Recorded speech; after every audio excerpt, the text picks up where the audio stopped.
चलिए दोस्तों, स्वागत है आप सभी का वर्ल्ड अफेयर्स चैनल पर। स्टार्ट करते हैं अपने आज के करंट अफेयर डेली बेसिस पर। यहाँ पर आप पढ़ सकते हैं quick point, organisation, special day, MCQ day, news of the day and PYQs. आप मेरा टेलीग्राम चैनल जरूर ज्वाइन करें सो दैट आप मुझसे कनेक्ट हो सकें और एक बारी सर्च कर लीजिएगा। और 6 AM पर ये वीडियो रेगुलर आपके टेलीग्राम चैनल पर मिलती है, तो इसे ज़रूर देखें। रेगुलर देखने पर ज़्यादा बेनिफिट होगा। आज पहले 26 जनवरी की बात कर लेते हैं। वी ऑल नो कि रिपब्लिक डे आज के दिन ऑब्जर्व किया जाता है। इसकी हिस्ट्री क्या है ये जानते हैं। देखिए, आप सभी जानते होंगे 26 नवंबर 1949 में इंडियन कॉन्स्टिट्यूंट असेंबली ने अपने कॉन्स्टिट्यूशन को, भारत के कॉन्स्टिट्यूशन को अडॉप्ट किया था और रिप्लेस किया था इंडियन एक्ट 1935 जो गवर्नमेंट ऑफ इंडिया एक्ट था। और उसके बाद कॉन्स्टिट्यूशन को केम इनटू इफेक्ट में 26 जनवरी 1950 में लाया गया। डेमोक्रेटिक सिस्टम जो है हमारी गवर्नमेंट को बनाया गया, हमारे इंडिया को बनाया गया। तो वी नो कि लार्जेस्ट परेड होती है राजपथ पे दिल्ली में हर साल, तो इस बार भी हो रही है ना, इम्पोर्टेंट है 73rd वन। और इस बार का जो परेड है 26 जनवरी 2022 का, जिसमें 12 स्टेट यूनियन टेरिटरी जो है और 9 मिनिस्ट्री एंड डिपार्टमेंट जो है अपनी टैब्लू दिखाएंगे। जितने भी इनकी झांकियाँ होंगी ये सब चीज़ें दिखाई जाएंगी, जिसमें स्टेट्स हैं अरुणाचल प्रदेश, हरियाणा, छत्तीसगढ़, गोवा, कर्नाटका, मेघालय, पंजाब, यूपी एंड उत्तराखंड। तो ये स्पेसिफिक डिटेल्स हैं, याद रखिएगा इस बार की। चलिए, पहला क्वेश्चन आप सभी के सामने। हिमाचल प्रदेश और कौन सी स्टेट की गवर्नमेंट है जिन्होंने एक एग्रीमेंट साइन किया है to build a dam at Adibadri, Yamunanagar district? तो ये कौन सी गवर्नमेंट के साथ मिलकर? हिमाचल और हरियाणा की गवर्नमेंट। तो इंपॉर्टेंट है, हिमाचल और हरियाणा की गवर्नमेंट ने रिसेंटली एग्रीमेंट साइन किया to build this dam at Adibadri, Yamunanagar district. तो इम्पोर्टेंट है, जिससे हिमाचल को बहुत फ़ायदा होने वाला है कि हिमाचल का जो 3.92 हेक्टर मीटर वाटर पर एनम जो है, इसको यूज़ किया जा सकता है इस प्रोजेक्ट को। तो इम्पोर्टेंट है। अब ये जो पूरा प्रोजेक्ट है ये एक तरीके से रिजोनेट करेगा माइथिकल जो सरस्वती नदी जो है उसे। और इसका टोटल कॉस्ट प्रोजेक्ट का जो है 215 करोड़ के आसपास का होने वाला है।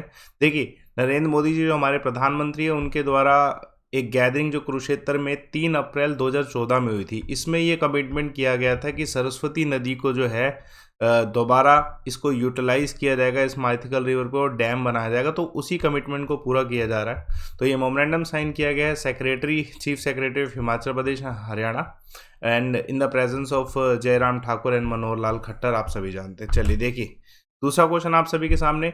हाल फिलहाल में जो लिविंग रूट ब्रिज है, इसको यूनेस्को वर्ल्ड हेरिटेज टैग दिया गया है। ये किस स्टेट में है?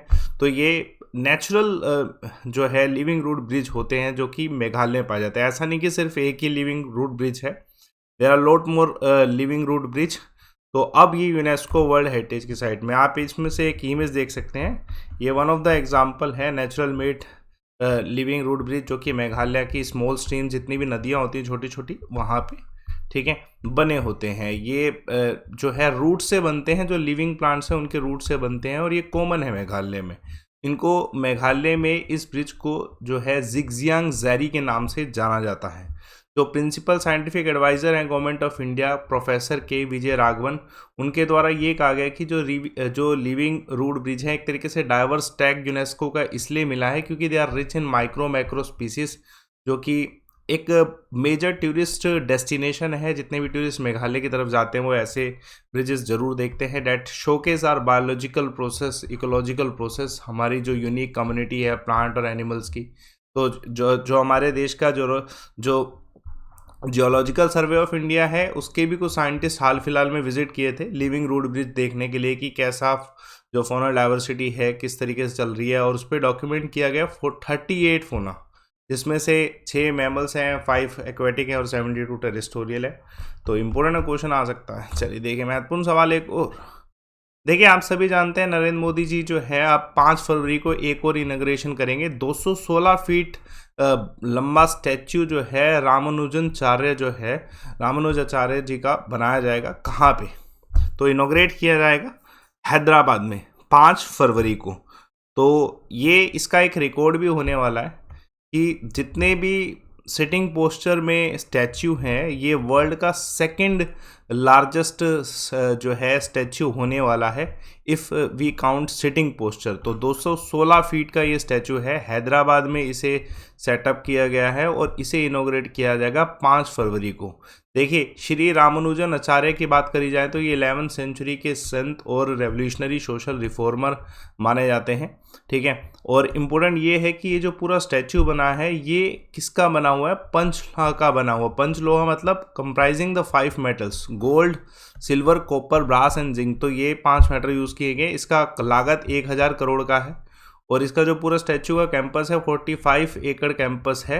एग्जैक्ट लोकेशन हैदराबाद में जो है शमशाबाद है, आउटस्कर्ट है हैदराबाद के, तेलंगाना के नियर बाय, हैदराबाद इन तेलंगाना, है ना। तो इम्पोर्टेंट है, ये सेलिब्रेट करेंगे इस बारी 1000 बर्थ एनिवर्सरी ऑफ दिस संत रामानुजन आचार्य जी, जो कि हमारे भारतवर्ष में बहुत ज़्यादा माने जाते हैं। चलिए देखिए महत्वपूर्ण सवाल। देखिए, नेताजी सुभाष चंद्र बोस जी से संबंधित एक और सवाल है कि फॉर्मर जो प्राइम मिनिस्टर थे किस देश के, जिनको, जो कि शिंजो एबे हैं, जिनको नेताजी अवार्ड 2022 मिला है। तो डेफिनेटली भी बोल लो कि जापान के प्राइम मिनिस्टर रह चुके हैं फॉर्मर। ये इंपॉर्टेंट है, आप सभी जानते हैं नेताजी सुभाष चंद्र बोस जी का, ठीक है, जो हिस्टोरिक टाई अप रहे हैं जापान के साथ रहे हैं किसी समय में ड्यूरिंग इंडिपेंडेंट मूवमेंट। तो इस वजह से भी ये हुआ, ठीक है। फॉर्मर प्राइम मिनिस्टर जो जापान के शिंजो एबे, उन्हें जो है नेताजी अवार्ड 2022 मिला है। और ये अवार्ड देता कौन है, ये नेताजी रिसर्च ब्यूरो है, जो कि कंसुल जनरल ऑफ जापान मेरे को इन कोलकाता इनमें मिला है। तो इम्पोर्टेंट है। और जापान के जो एम्बेसडर टू इंडिया है, ठीक है, सतोशी सुजुकी, उन्होंने एड्रेस किया है ऑनलाइन न्यू दिल्ली में इस अवार्ड को लेके। और जो नेताजी सुभाष चंद्र बोस हैं, उनके ग्रैंड नेफ्यू हैं सुगाता बोस, उनके द्वारा भी बहुत सारे स्टेटमेंट दी गई हैं इसको लेके कि किस वजह से ये अवार्ड मिला है, क्योंकि Shinzo Abe was one of the great admirer of Netaji Subhash Chandra Bose. तो इम्पोर्टेंट है। और इस समय आप सभी जानते हैं कि इंडिया और जापान के जो फ्रेंडली टाई अप है वो भी स्ट्रॉन्ग है। तो हम चाहते हैं कि ये टाई अप और बढ़े। देखिए, एक और क्वेश्चन पूछा आ सकता है, आप सभी जानते होंगे Indian women cricketer Smriti Mandhana जी को आईसीसी वुमेन क्रिकेटर अवार्ड मिला है इस साल का। सवाल ये है कि ये कौन सा है, इज इट फर्स्ट और सेकंड और थर्ड वन। तो डेफिनेटली इट्स सेकंड टाइम कि उन्हें ये आईसीसी वुमेन क्रिकेट अवार्ड मिला है। तो इम्पोर्टेंट है कि इंडियन वुमेन क्रिकेटर जो स्मृति मंधाना जी हैं, जो इनको ये आईसीसी वुमेन क्रिकेट अवार्ड मिला है, ये सेकंड टाइम है। पहले इनको 2018 में भी अवार्ड मिला था। और इस बार जो ये कंपटीशन था इनके और इनके जो, ठीक है, राइवलरी थी, जो कि नहीं जीत पाए। डेफिनेटली अच्छी बात है, हम ही जीते, है ना। तो टैमी वेमनट जो है इंग्लैंड से, उसके अलावा जो लेजिल ली साउथ अफ्रीका से, और गैबी लुइस। वैसे हम वुमेन क्रिकेटर्स के इतने नाम जानते हैं, लेकिन हमारे इंडिया की जो क्रिकेटर हैं इनका नाम वर्ल्ड फेमस है इस समय, क्योंकि इनको ब्रांड एम्बेसडर भी बनाया गया बहुत से कंपनीज का। इम्पोर्टेंट है, आ सकता है। देखिए, मंधाना जी जो है नॉमिनेट की गई थी वुमेन T20 प्लेयर्स के ईयर अवार्ड के लिए, वो तो खैर नहीं जीत पाए, लेकिन ये वाला अवार्ड जो है जीत पाई हैं। एक यूनिक बात और है कि ये अवार्ड बहुत सारे क्रिकेटर इंडिया से नहीं जीत चुके। सेकंड स्मृति मंधाना जी हैं वही हैं जो जीती हैं। उससे पहले जुलान गोस्वामी 2007 में जीती सेम अवार्ड। चलिए देखिए, महत्वपूर्ण सवाल आप सभी के सामने। सेंट्रल गवर्नमेंट प्लास्टिक पार्क जो है अप्रूव किया है सेटअप करने का, कहाँ पे, गंजीमत मंगलोर में। ये कौन सी स्टेट में है, तो ये मंगलुरु में कौन सी स्टेट है, डेफिनेटली कर्नाटका स्टेट में ये मंगलुरु है, ये गंजीमत में। तो ये प्लास्टिक पार्क सेटअप किया जाएगा कर्नाटका में। इसकी लागत 62 करोड़ के आसपास की होने वाली है। ये जो बिल्ड किया जाएगा कर्नाटका सरकार के द्वारा, जो है लैंड दिया गया Karnataka industrial area development board, वहाँ पे इसे सेटअप किया गया। डेफिनेटली एक स्टेट ऑफ आर्ट इंफ्रास्ट्रक्चर होने वाला है, जिससे जितनी भी अगर मैं एग्जांपल के तौर पे दूँ, बहुत सारी प्लास्टिक प्रोसेसिंग इंडस्ट्री हैं जिनको बेनिफिट हो सकता है और उसको यूटिलाइज भी किया जा सकता है प्लास्टिक को, है ना। तो ये इम्पोर्टेंट है। तो इम्प्लीमेंटेशन प्रोजेक्ट की जो है किसके द्वारा की जा रही है, Karnataka industrial area development board के द्वारा। और इसके लिए एक स्पेशल पर्पस जो व्हीकल बनाया गया है, ठीक है, SPV जो बनाया गया है। ये भी इम्पोर्टेंट है, क्वेश्चन आ सकता है कि सरकार जो मदद करने वाली है सेंटर, वो कितना करने वाली है। तो इतने लाख का अमाउंट जो है इन टोटल में से जो है सेंट्रल गवर्नमेंट के द्वारा दिया जाएगा। चलिए देखिए, महत्वपूर्ण सवाल, कौन सी मिनिस्ट्री ने हाल फिलहाल में 5 साल का road map vision document for electronic sector के लिए दिया है। ऑब्वियसली इलेक्ट्रॉनिक सेक्टर है तो ministry of electronic and IT देगा, तो इनके द्वारा ही दिया गया है। Ministry of electronics and IT के द्वारा in the association of ICA जो है 5 साल का रोड मैप दिया गया है, जिसमें इलेक्ट्रॉनिक सेक्टर को बहुत ज़्यादा प्रमोट करने का, ठीक है, कोशिश किया जाएगा। जो इस बार का ये जो रिपोर्ट टाइटल आया है, जो कि पूरा रोड मैप है, इसका टाइटल है $300 billion sustainable electronic manufacturing and export bye 2026। तो ये हमारा टारगेट भी है $300 बिलियन का। देखिए अब ये टारगेट अचीव करना है 2026 तक। और मैं पहले आपको ये बता देता हूँ कि इस समय इंडिया कहाँ स्टे करता है। इंडिया इस समय $75 बिलियन पे स्टे करता है and we have to reach the $300 billion. तो ये विजन है, ये सेकंड विजन है, ध्यान रखिएगा, क्योंकि इससे पहले जो है ये सेकंड पार्ट है विजन डॉक्यूमेंट का, क्योंकि इससे पहले जो है नवंबर में भी लास्ट ईयर ऐसा रिलीज किया गया था। तो ये सेकंड पार्ट है और इस बार रिकमेंडेशन विजन डॉक्यूमेंट में इस चीज़ पर दिया गया है कि हमें डोमेस्टिक वैल्यू एडिशन जो है इलेक्ट्रॉनिक सेक्टर में बहुत ज़्यादा करना पड़ेगा if you want to have 300 billion, ठीक है, पर्पस सॉल्व। चलिए देखिए महत्वपूर्ण सवाल।